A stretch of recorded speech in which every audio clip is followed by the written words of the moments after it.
What are the causes of delayed menses?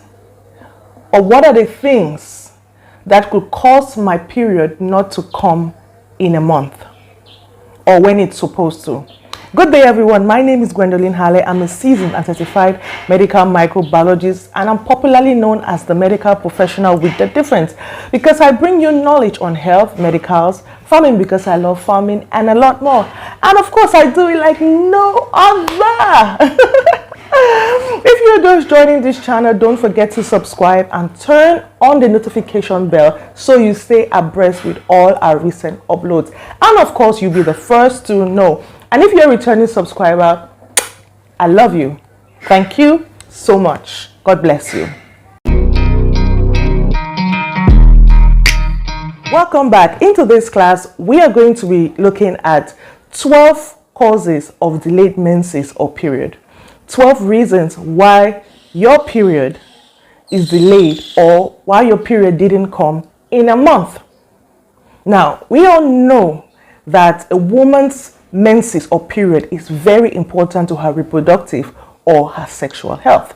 So bear in mind that you need to be seeing your period, particularly if you haven't hit menopause.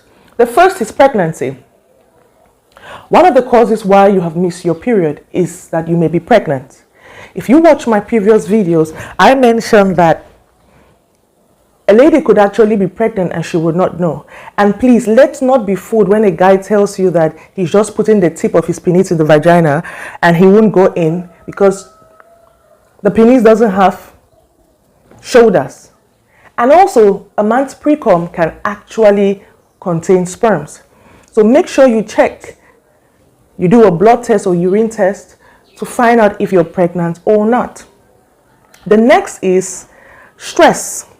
When a lady is so stressed, there are some hormones that are released that actually alter or suppress the production of the hormones responsible for menstruation. So I will advise every lady to decrease their level of stress so that their menses can return. And most times, if you have something on your mind, if you are thinking so much about a situation, it will be very difficult for your menses to start. The next is sudden weight loss. If suddenly you lose weight drastically, let's say in a month, you have lost like 15 kgs or 10 kgs or above, there is a problem. That drastic weight loss actually alters certain mechanisms in your body, some natural function in your body. And bear in mind that there are some nutrients and vitamins that are required for the stimulation of certain hormones responsible for menstruation. The fourth point is if you're overweight. Obesity affects menstruation.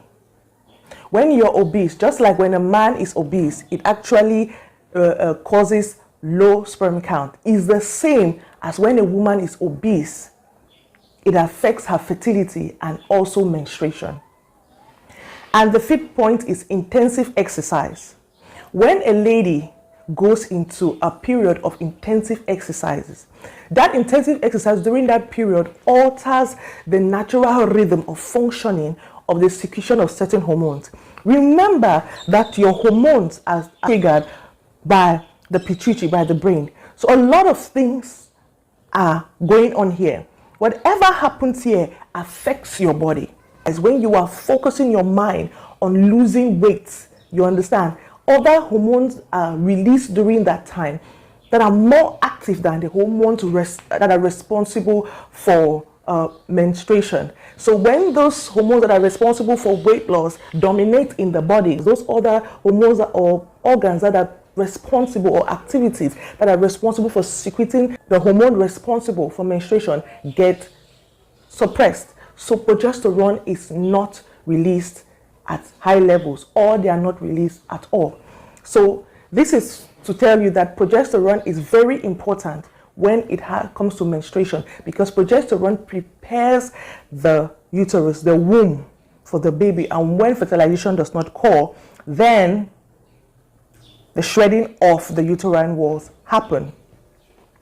The sixth point is birth control, hormonal birth controls, particularly whether it's taken in pill form, as an injection, as an implant, or as a device inserted at the opening of the uterus or at the cervix.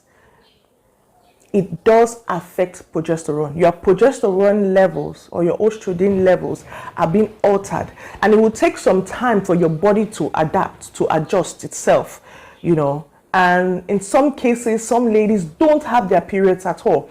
This is why I advise that before you go into taking any form of hormonal birth control or contraceptives, please see your doctor to be tested. And I would like to say that not all hormonal birth controls are given to protect against pregnancy. Most ladies who have intensive menstrual pain are most times advised by the gynecologist that they should take hormonal pills or hormonal injections that will help to reduce menstrual pain. So don't only think that hormonal birth controls are given to prevent pregnancy. Hormonal birth controls are also given to reduce menstrual pain. And the seventh point is polycystic ovary syndrome. Some people call it polycystic ovarian syndrome. And this actually affects the ovaries. Now, when a lady has polycystic ovary syndrome, it actually increases the production of androgen hormones, testosterone. And when there's a high level of testosterone, particularly in a woman's body, it suppresses the production of progesterone. This is why a lady who has polycystic ovary syndrome experiences weight gain, experiences the growth of body hairs, facial hairs. In fact, she begins to experience some male characteristics in her body. So this should really, really be sorted out in time. So do check with your doctor, with your GP, for further tests or for further prescriptions or consultations. The next point, eighth point, is pre-menopause. Pre-menopause is very common in ladies who have shorter periods or ladies who have their periods twice in a month. So those ladies normally would start experiencing menopause by the age of 45, between the age of 45 to the age of 55. So if you start noticing that you're missing your period, it may be signs that you've started hitting menopause. So your period may come this month, and 2 months it comes again, it skips again and comes in 3 months, and then it skips again. You'll be having irregular menses until your menses stop completely. And the ninth point is certain drugs. There are certain medications that are being prescribed by a doctor that will actually affect our menses or cause delayed menses. This is why you should actually take note of all the medications that you buy and make sure that it's being prescribed by the doctor. And when you realize that you are not seeing your menses, go back to the doctor and explain to the doctor. The doctor may change the drug.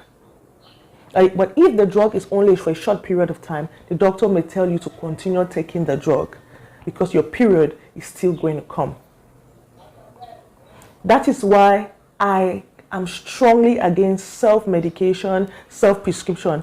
Buying over-counter drugs is very dangerous.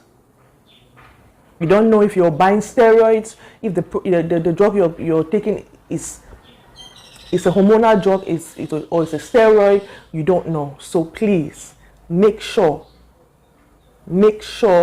you are cautious of not buying over-the-counter drugs or doing self-prescription or self-medication. I did a video on this, so please watch. The third point is chronic disease, example, diabetes. We have autoimmune diseases, and sometimes like lupus. You have some disease that affects a human's immune system that normally weaken their immune system to a point where they are not even able to ovulate. They are not able to have their menses. In fact, there's a level of a type of diabetes where some ladies, or even cancer, where some ladies don't see their menses. So this is important. Make sure that you actually check with your doctor so that further test is done to find out the real cause of you not seeing your period. The 11th point is thyroid disease. Now, when you have a thyroid abnormalities, and this is very, very dangerous because the thyroid has an important role to play with hormones, with the secretion of certain hormones in the body. In fact, it regulates certain functions in the body. So if you have a thyroid abnormality, you are going to experiencing missed menses or missed periods. Then the last on our list is you have a tumor on your pituitary, or you have pituitary abnormalities. The pituitary is the only gland in the body responsible for triggering, in fact, sending signals to other parts of the body so that hormones are being released. In fact, the pituitary is so important that without the pituitary in your body, or there's a slight puncture, a slight rough handling or abnormality on your pituitary, you may end up losing your life or having every hormone working the way it wants. In fact, most people who have abnormalities on their pituitary go through a lot of mood swings. When there's this abnormality on your pituitary in a woman, you start noticing her with facial hairs. You may start noticing that her voice has changed. She'll miss her period. In this case, when it comes to a tumor on the pituitary, an abnormal pituitary with a woman, she's going to be experiencing, in fact, most times she will not even ovulate. In fact, she'll be having a spotting. In fact, most times her period would go. She will not see her period because it would just be like your body is breastfeeding. Your breast will be producing milk. I did a video on this, 2 videos on this. Please do look at it and you'll see how you can treat yourself and what causes it. What causes pituitary adenomas. That is the tumor on the pituitary. So when this lady has this tumor on her pituitary, it actually increases the level of prolactin in the body. And when the level of prolactin in the body increases, progesterone is suppressed. It's so minimal. In fact, your body is as if you are a full-time breastfeeding mother. Your breast will be heavy, very tender. In fact, you'll be discharging milky discharge. In fact, you will not be ovulating.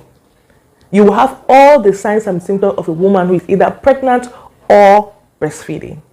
So thank you for all your questions. Thank you for watching. Until next time, I remain your seasoned medical professional, Wendoline Halle. Bye-bye.